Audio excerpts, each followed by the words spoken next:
Dani നന്ദുവിനെയും കൊണ്ട് നേരെ അമ്മച്ചിയുടെ അടുത്തേക്കാണ് പോയത്.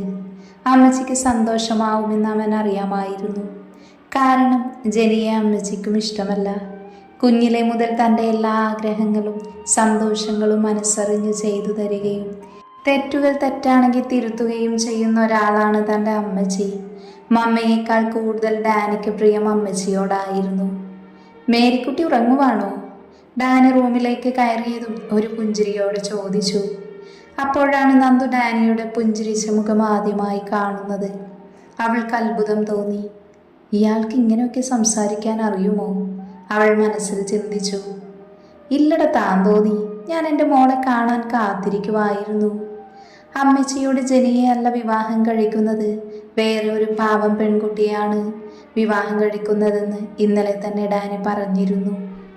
ഓ, അപ്പൊ എന്നെ വേണ്ടല്ലേ? അമ്മച്ചിയെ പിടിച്ച് താങ്ങിയിരുത്തിക്കൊണ്ട് ഡാനി പറഞ്ഞു. അയ്യോ, എൻ്റെ താങ്ങുനിയെ വേണ്ടാതിരിക്കുമോ? മോളെ ഞാൻ ആദ്യമായി കാണുവല്ലേ, അതുകൊണ്ട് പറഞ്ഞതാ. മോളെ ഇങ്ങ് വാ, അമ്മച്ചി ഒന്ന് കാണട്ടെ. ഡാനിയുടെയും അമ്മച്ചിയുടെയും സംസാരം കേട്ട് മാറി നിൽക്കുന്ന നന്ദുവിനെ വിളിച്ചുകൊണ്ട് പറഞ്ഞു. നന്ദു ചെറുപുഞ്ചിരിയോട് അമ്മച്ചിയുടെ അരികിൽ വന്ന് നിന്നു.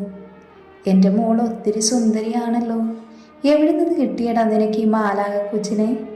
അമ്മച്ചി ഡാനിയെ നോക്കി ചോദിച്ചു. അതിനൊരു പുഞ്ചിരി മാത്രമായിരുന്നു ഡാനിയുടെ മറുപടി.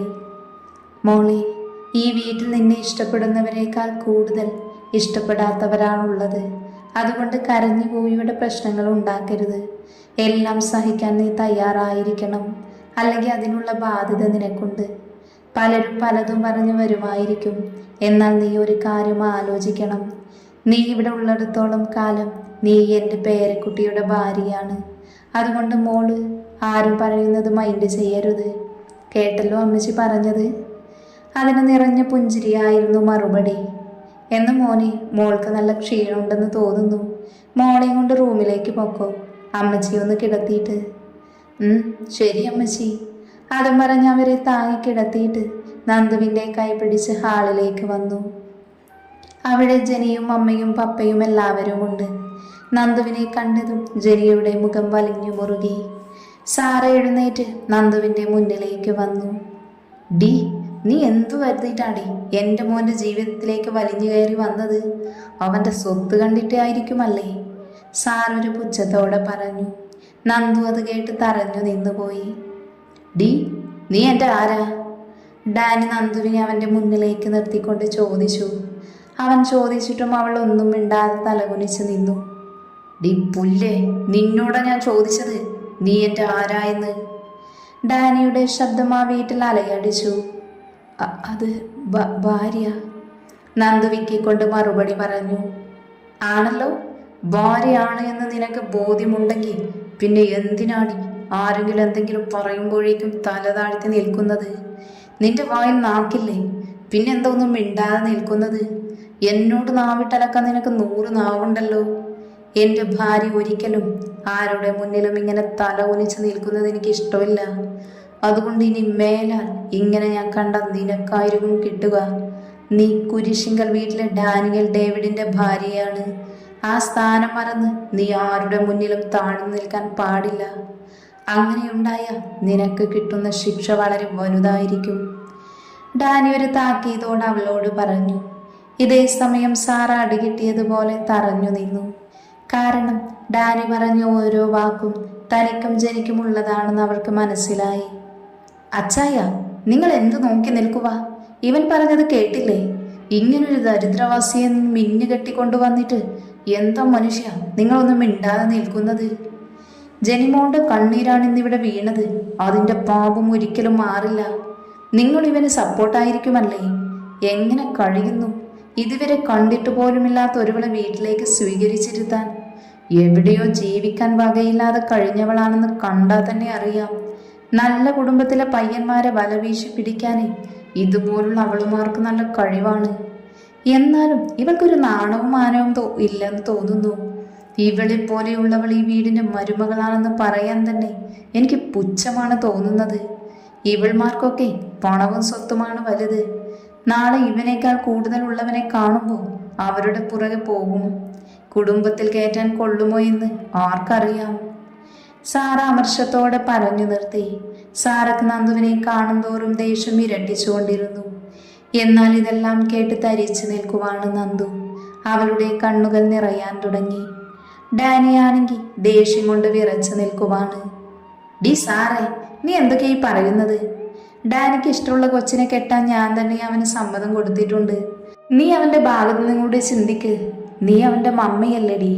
അവനൊരിക്കലും ജനിയെ അവന്റെ ഭാര്യയായി അംഗീകരിക്കാൻ കഴിയില്ല. ഒരു തവണ ഒരു ബന്ധത്തിൽ അപമാനം സഹിച്ച ഒരിക്കലും ഒരാളും ആ ബന്ധം മുന്നോട്ടോർത്ത് വയ്ക്കുകയോ ചെറിയ ഇഷ്ടമുണ്ടെങ്കിൽ പോലും അത് മുന്നോട്ട് കൊണ്ടുപോവുകയോ ഇല്ല. അവനെ ജെറിമോൾ ഒരുപാട് അപമാനിച്ചതാണ്. അതെല്ലാം അവൻ്റെ മനസ്സിലുണ്ട്. ഒരിക്കലും അവന് ജെനിമോളെ സ്നേഹിക്കാനോ ഭാര്യയായി അംഗീകരിക്കാനോ കഴിയില്ല. പിന്നെ എന്തിനാണ് ഞാൻ അവനെ സപ്പോർട്ട് ചെയ്യാതിരിക്കുന്നത്? അവന് ഇഷ്ടമുള്ള കുട്ടിയെ അവൻ വിവാഹം ചെയ്തു. അതിനിപ്പോൾ എന്താ പ്രശ്നം? ജോർജ് അത് പറഞ്ഞതും സാറ പല്ലുകൊടിച്ചുകൊണ്ട് അവരെ ദേഷ്യത്തോടെ നോക്കി. എന്നാൽ ദേഷ്യം അവർക്ക് പുറത്ത് കാണിക്കാൻ കഴിയില്ല. എന്തൊക്കെ പറഞ്ഞാലും സാറക്ക് സ്വന്തം ഭർത്താവിനെ ഭയങ്കര ഇഷ്ടമാണ്. പിന്നെ ബഹുമാനവുമുണ്ട്. ജോർജ് നൽകുന്ന സ്നേഹവും കരുതലും ഇന്നും സാറക്ക് പ്രിയപ്പെട്ടത് തന്നെയാണ്. താനിന്നിവിടെ നിൽക്കുന്നതിന് കാരണം പോലും അവരാണ്. അതുകൊണ്ട് ജോർജിനെ എതിർത്ത് സാറ ഒന്നും പറയില്ല. ജോർജ് പിന്നെയും തുടർന്നു. പിന്നെ ഡാനിയുടെ ഇഷ്ടപ്രകാരമല്ലല്ലോ വിവാഹം ഉറപ്പിച്ചത്. നിങ്ങൾ അവന് മേലെ അടിച്ചേൽപ്പിച്ചതല്ലേ? നിന്നേക്കാൾ നന്നായി അത് മറ്റാർക്കും മനസ്സിലാകില്ല സാറ എന്ന് ഞാൻ വിശ്വസിക്കുന്നു. ഇനി ഇതിൻ്റെ പേരിൽ ഇവിടെ ഒരു സംസാരം വേണ്ട. ഒരു താക്കീതോടെ പറഞ്ഞുകൊണ്ട് ജോർജ് റൂമിലേക്ക് പോയി. സാറ ഒന്നും മിണ്ടാതെ ജെനിയെയും കൂട്ടി അവരുടെ മുറിയിലേക്ക് കയറിപ്പോയി. ആൻറ്റി, ഡാനി ഇനി എന്നെ സ്നേഹിക്കുമെന്ന് ആൻറ്റിക്ക് തോന്നുന്നുണ്ടോ? ഞാൻ ഇത്രയും നാളും പ്രണയിച്ചത് വെറുതെ ആയി പോയല്ലോ ആൻറ്റി. ജെനി കുറച്ച് സങ്കടം അഭിനയിച്ചുകൊണ്ട് പറഞ്ഞു. മോളെ, നമുക്ക് നോക്കാം. ഇപ്പോൾ വന്നവൾ അവളായി തന്നെ ഇറങ്ങി ഇവിടുന്ന് പോയിക്കോളും. മോള് ധൈര്യമായിട്ടിരിക്ക്. നീയാണ് എൻ്റെ മരുമകൾ. മറ്റൊരാളെ എനിക്ക് സങ്കല്പിക്കാൻ പോലും കഴിയില്ല. സാർ അത് പറഞ്ഞതും ജെനിയുടെ ചുണ്ടിൽ ഗൂഢമായൊരു പുഞ്ചിരി വിരിഞ്ഞു. ഡാനി ദേഷ്യത്തോടെ മുകളിലേക്ക് കയറിപ്പോയി. എല്ലാവരും പോയതും നന്ദു എന്ത് ചെയ്യണമെന്നറിയാതെ നിൽക്കുവാണ്. ചേച്ചി, അപ്പോഴാണ് അവളുടെ അടുത്തേക്ക് ആരുവിൻ്റെ പ്രായം തോന്നുന്ന ഒരു പെൺകുട്ടി വന്നത്. ചേച്ചി, ഞാൻ അലീന, അല്ലു എന്ന് വിളിക്കും. ഡാനി ചേട്ടായുടെ പപ്പയുടെ അനിയൻ്റെ മോളാണ്. നന്ദുവിൻ്റെ കൈ പിടിച്ചവൾ സ്വയം പരിചയപ്പെടുത്തി. അതിന് മറുപടിയായി നന്ദു ഒന്ന് ചിരിച്ചു. ചേച്ചിയെ കാണാനേ എന്ത് സുന്ദരിയാന്നോ?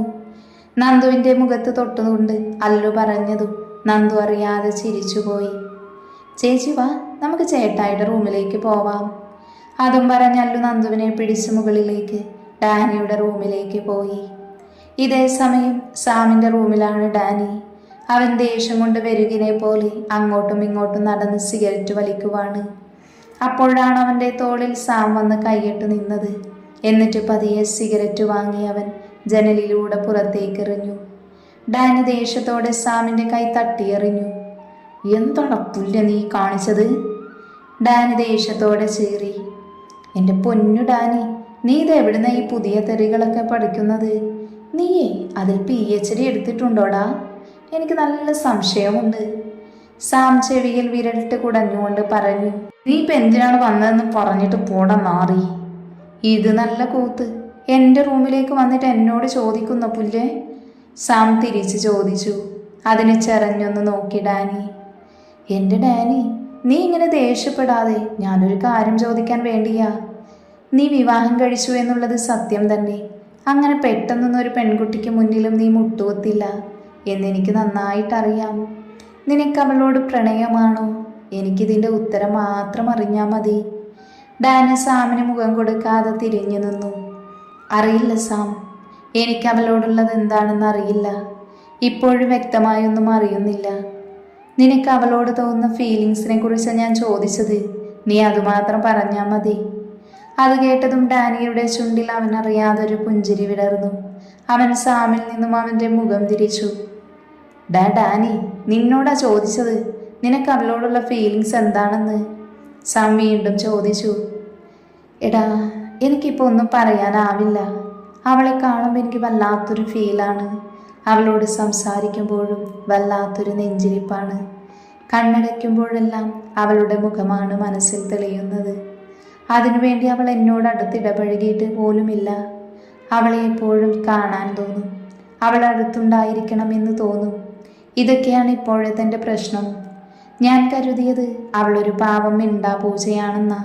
പക്ഷേ വിവാഹത്തിൻ്റെ കാര്യം പറഞ്ഞപ്പോഴാണ് അവൾ അത്രയ്ക്ക് മിണ്ടാ പ്രാണിയല്ല എന്ന് മനസ്സിലായത്. എനിക്ക് അവളിൽ ഏറ്റവും ഇഷ്ടപ്പെട്ടത് ഇത്രയും പണവും സമ്പത്തും ഒക്കെ ഉണ്ടായിട്ടും എൻ്റെ വിവാഹം എന്നുള്ള എഗ്രിമെൻറ്റ് അവളൊരു നിമിഷം കൊണ്ടാണ് പറ്റില്ല എന്ന് പറഞ്ഞത്. അപ്പോഴൊക്കെ പെണ്ണ് നല്ല ഫോമിലാണ് സംസാരിച്ചത്, ഒരു പേടിയും കൂടാതെ. അതൊക്കെ കാണുമ്പോൾ എനിക്ക് എന്തൊക്കെയോ തോന്നും. അവൾക്ക് എൻ്റെ പണത്തിനോടോ സ്വത്തിനോടോ ഒന്നിനോടും ആർത്തിയുള്ളതായി എനിക്ക് തോന്നിയിട്ടില്ല.